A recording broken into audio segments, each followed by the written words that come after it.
O ano mga kababayan, kumusta? Masama ang loob ninyo? Lalo yung mga Marcos loyalist?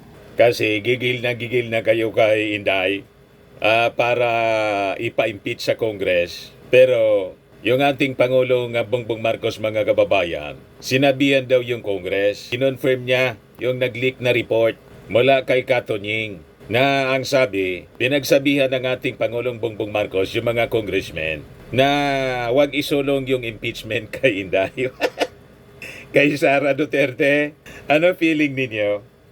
Ngayon, ginagamit na propaganda, lalong nanggigil yung mga DDS. Kasi ang gusto nila, patulan mga kababayan ng ating Pangulo, ang pagwawala ni Inday. Iniintay nila na isulong ng ating Pangulong Bongbong, magbigay ng green light sa Congress to impeach Sara Duterte para magamit nila sa propaganda na inaapi ng gobyerno.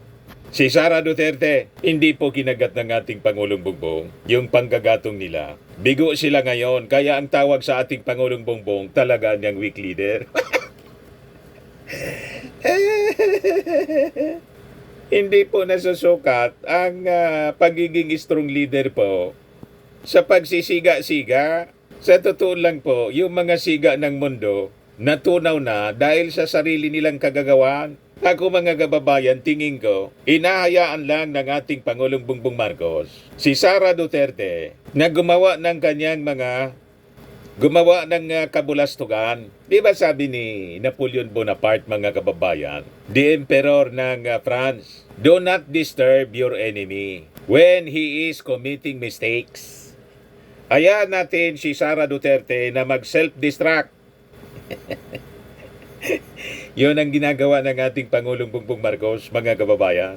But before natin pag-usapan, itong mga nagbabagang balitang ito, mga kababayan, click subscribe muna dito sa ating YouTube channel and hit the notification bell para lagi po kayong updated sa mga kaganapan dito sa ating bansa. Like and share na rin po ninyo ng ating video. At huwag na rin po ninyo na-skip yung ating mga commercial ads para tuloy-tuloy lang ang pag-unlad ng Bagong Pilipinas.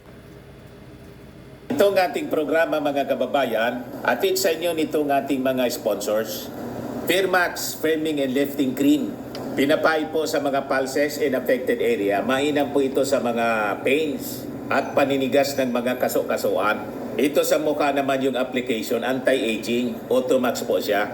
Ito ay Glow Zero mga kababayan. Whitening po siya. Made in South Korea. Ito naman po, Nengxia Red Mix Fruit Drink. Gawa po siya sa goji berry. May anti-cancer properties po siya. At sa mga naghanap po ng malinis and spacious fitness gym, pumunta lang po kayo sa aming Colossal Fitness Gym. May Grab car rental din po kami. At bills payment po sa aming office.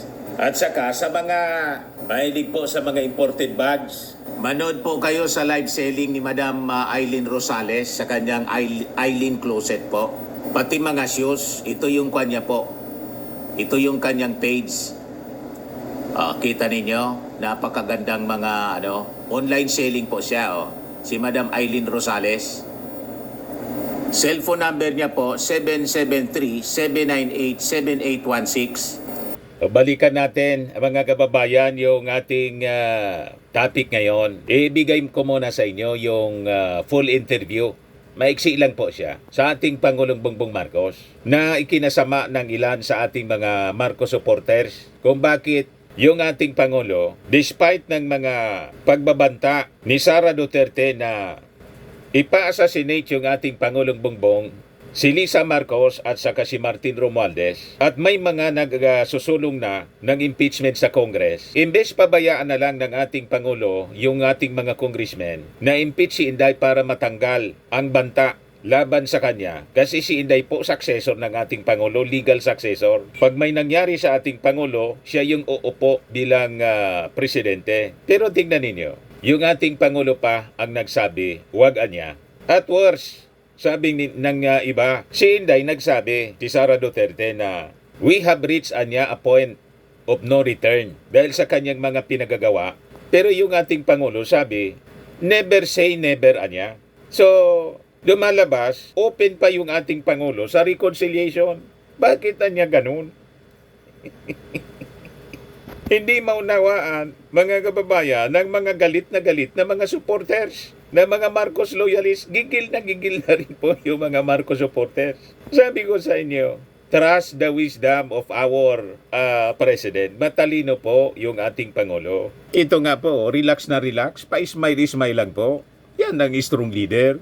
Morning. Good morning. Sir, there was a text message circulating on social media yesterday saying that Vice President Sara Duterte, in the larger scheme of things, is an importance of don't file an impeachment complaint. Sabi galing daw po sa inyo yun. Can you confirm that, sir? Was there an effort on your part? Well, Kita mo? well, it was actually private communication, but nalik na, yes. Because that's really my opinion. This is not important.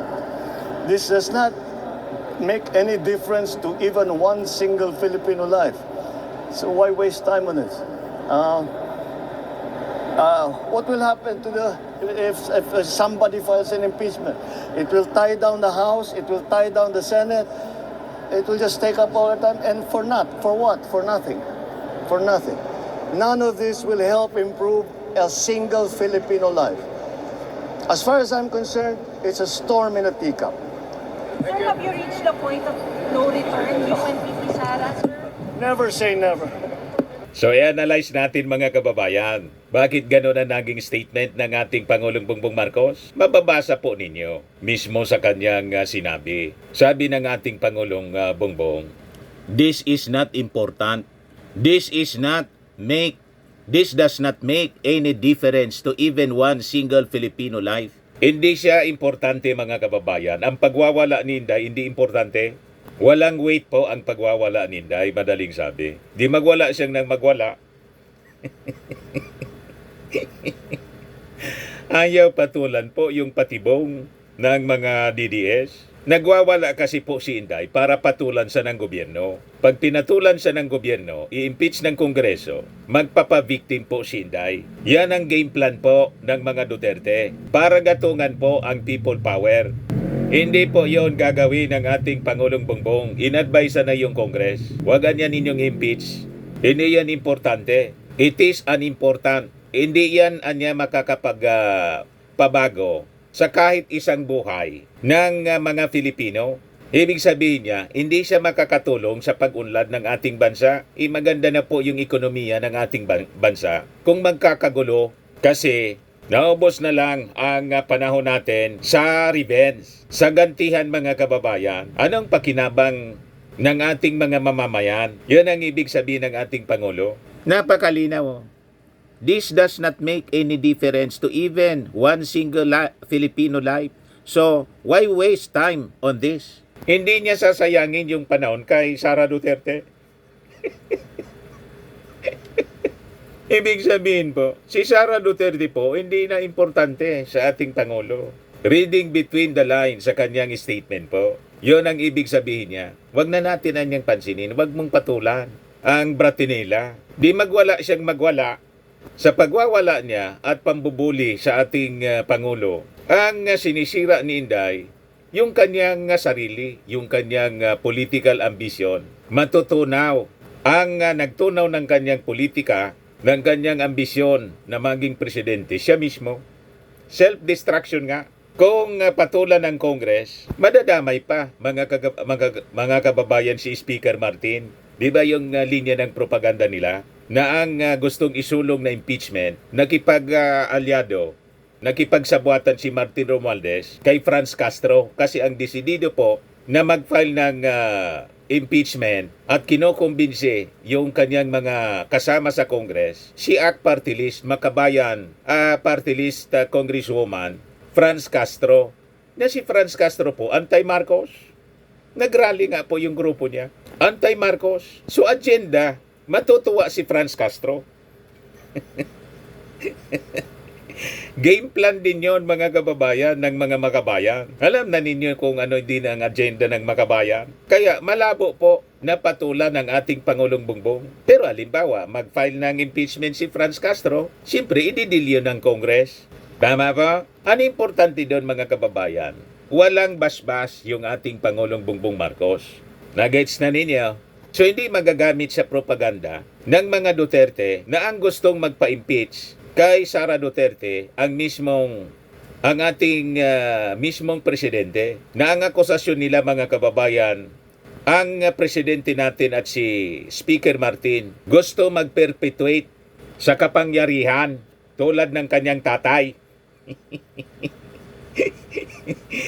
O, di ba? So, with this statement ng ating Pangulo, walang maniniwala sa ating mga mamamayang Pilipino sa propaganda ng mga Duterte na si President Marcos, Bongbong Marcos, at si Speaker gustong mag-perpetuate sa kapangyarihan. Kita niya? Napakatalino ng ating Pangulong Bongbong. At saka po, we do not extinguish fire with fire. We extinguish fire with water cannon. Ay, water cannon. With water. Water cannon naman talaga kasi binubumba gamit ang tubig. Bomba. Kaya firefighter, di ba? Ang firefighter, ang dala niya tubig. Hindi man po apoy. Tama? Kasi ang apoy, hindi mo po maaapula sa pamamagitan ng parihong paggamit ng apoy. Di ba? So nagets na ninyo, mga Marcos loyalists, Marcos supporters, na galit kung bakit napakahaba ng pasensya ng ating Pangulong Bongbong Marcos. Ganon po ang aking reading. Reading ko man lang po ito. And I think, malapit sa katotohanan po ang aking analysis. Kaya hindi niya sasayangin yung panahon dito sa Bratinela, si Paul Torrera at Pugutera, terorista, ang ipafile pong kaso. Pero hindi man, tingnan ninyo, hindi man po pinigil ng ating Pangulo ang pag-file ng kaso. And in fact po, yung DOJ, turo DNBI, sinamo na po si Sara Duterte. Nakita ninyo? So, sabi ng ating Pangulo sa una niyang statement, matapos na sabihin ni Inday na may kinontrata niya siyang assassin, ang ganito anya, hindi natin papalampasin. Ito anya ay ating papalagan. So anong ibig sabihin ng ating Pangulo? Hindi niya kukonsintihin ang mga pagwawala ni Inday. Pero may tamang panahon na i-deal si Inday. Kung kailan po, siya lang ang nakakaalam kung kailan ang tamang panahon. Maybe, to President Bongbong Marcos, hindi pa ito yung tamang timing. Kumbaga, yung mga nakaambang sword of Damocles, hindi pa niya bibitawan kasi wala pa sa tamang panahon. Kasi halimbawa, i-impeach si Inday ng Congress, ano ang kasiguruhan na yung Senado, mga kababayan, makukuha ang two-thirds votes to convict Inday at mapatalsik na siyang tuluyan, mawala siya bilang Vice Presidente at ma-disqualify, perpetual disqualification to hold office, public office. Marami pang kakampi po si dating Presidente Duterte at si Inday sa Senado. So maybe baka after election, ayaan niya na si Inday magwala ng magwala para yung kanyang mga kaalyado sa Senado na salita ng salita despite sa mga pang-abuso ni Inday, madamay ni Inday na matalo. Nagets ninyo? Pag natalo yung mga kaalyado ni Inday at mga kaalyado ng ating Pangulo yung nanalo sa Senado, di yun na yung tamang panahon.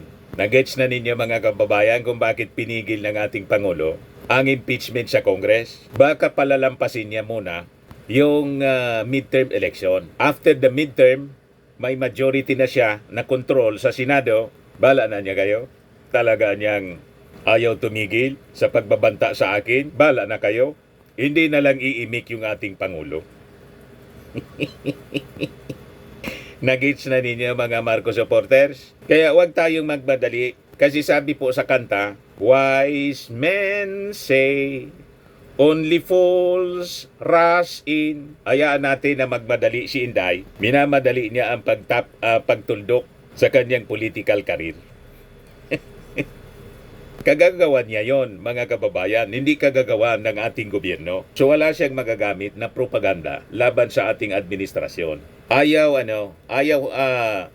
ng ating Pangulo na mabigyan pa ng armas ang mga Duterte sa kanilang propaganda laban sa kanyang administrasyon po. Yun ang ibig sabihin nito. So sabi niya, what will happen if somebody files an impeachment?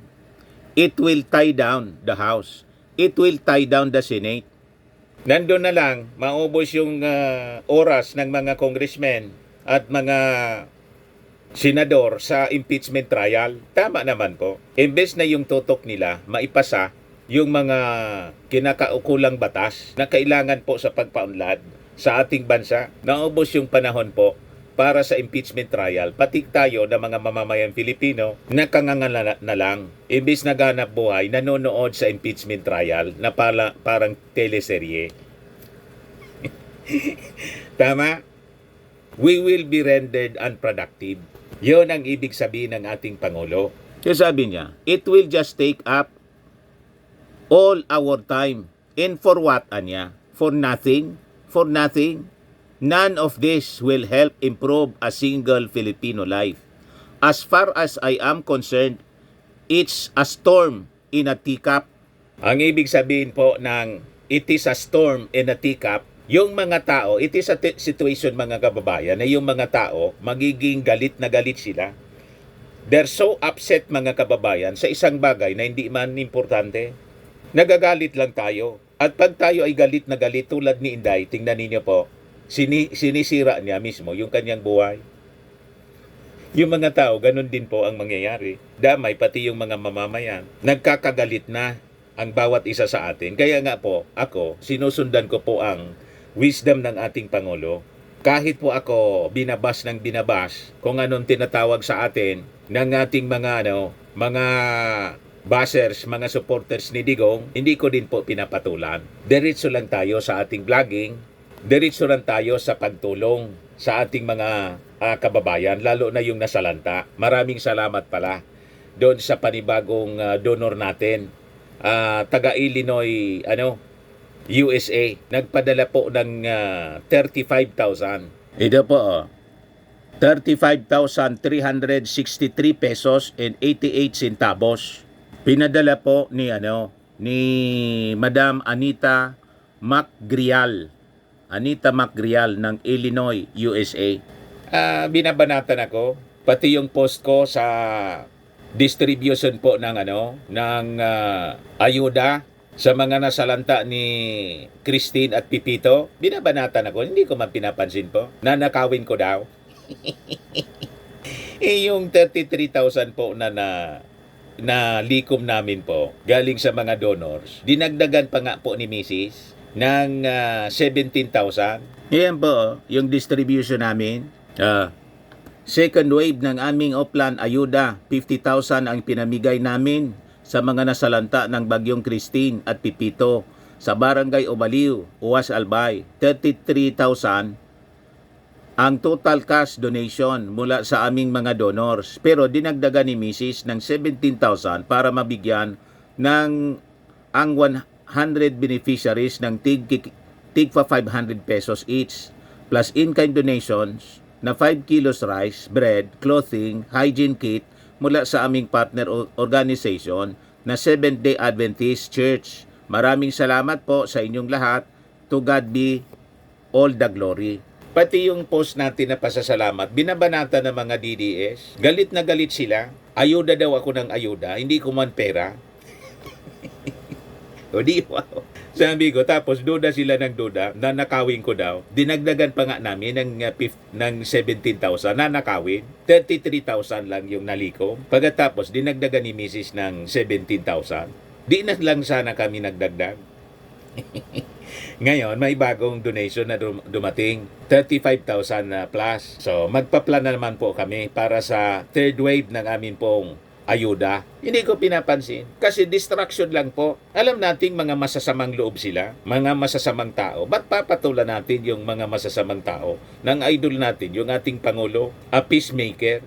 Habang si Sara Duterte at si Digong, mga troublemakers. Huwag nating patulan yung mga troublemakers sa ating bansa. Hayaan natin na yung mga authorities, tulad ng NBI, yung PNP, nag-file na ng kaso. Si Larry Gado, nag-file ng disbarment. Hayaan natin sila, di ba? Pero yung ating Pangulong Bongbong Marcos, hindi na niya ginatungan pa yung galit na mga congressmen sa mga pinagagawa ni Inday. And in fact, ngayon, in that statement po, yung ating mga congressmen nagsabi, ito, sabi ng mga congressmen, House leaders, impeachment not on our agenda, but duty to deliberate remains. Yung duty nila na yung duty nila, yung mandato nila na mag-imbestiga po sa kung paano ginamit ni Sara Duterte yung confidential funds will remain. Tuloy-tuloy po yon. Pero yung impeachment po, tulad ng pakiusap ng ating Pangulo, wala po yun sa agenda. Yan o. House Senior Deputy Speaker Aurelio Dong Gonzales, Deputy Speaker David J.J. Suarez, and House Majority Leader Manuel Jose Manix Dalipi clarified that impeachment proceedings against Vice President Sara Duterte are not currently on the House agenda. Sa kanilang press statement kanina, Friday, November 29, the lawmakers emphasized their commitment to transparency and accountability, particularly in investigating the use of confidential funds and alleged irregularities tied to questionable businesses from the previous administration. Our institution is duty-bound to serve as a check and balance while safeguarding public trust.